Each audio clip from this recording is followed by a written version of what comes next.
نحمدہ ونصلی علی رسولہ الکریم بسم اللہ الرحمن الرحیم۔ محترم ناظرین، السلام علیکم ورحمۃ اللہ وبرکاتہ۔ ملاحظہ فرمائیے گا روزہ اور قرآن کی شفاعت۔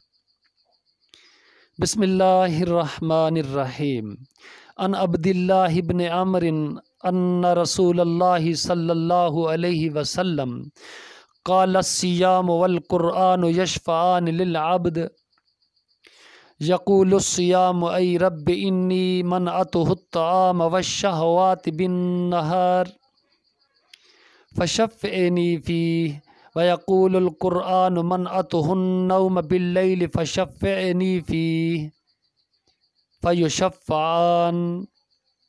حضرت عبداللہ بن عمر رضی اللہ عنہ سے روایت ہے کہ جناب رسول اللہ صلی اللہ علیہ وسلم نے فرمایا، روزہ اور قرآن دونوں بندے کی سفارش کریں گے، یعنی اس بندے کی جو دن میں روزہ رکھے گا اور رات میں اللہ کے حضور کھڑے ہو کر اس کا پاک کلام یعنی قرآن مجید پڑھے گا یا سنے گا۔ روزہ عرض کرے گا، اے میرے پروردگار، میں نے اس بندے کو کھانے پینے اور نفس کی خواہش پورا کرنے سے روکے رکھا تھا، آج میری سفارش اس کے حق میں قبول فرما اور اس کے ساتھ مغفرت اور رحمت کا معاملہ فرما۔ اور قرآن کہے گا کہ میں نے اس کو رات کے سونے اور آرام کرنے سے روک کے رکھا تھا، خدا بندہ آج اس کی حق میں میری سفارش قبول فرما اور اس کے ساتھ بخشش اور عنایت کا معاملہ فرما۔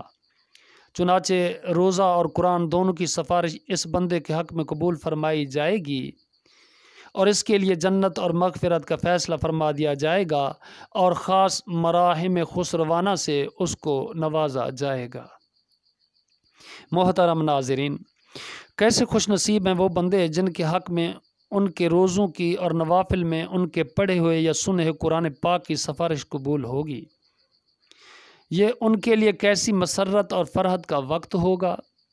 اللہ تبارک و تعالی اپنے اس سیاہ کار بندے کو بھی محض اپنے کرم سے ان خوش بختوں کے ساتھ کر دے، آمین یا رب العالمین۔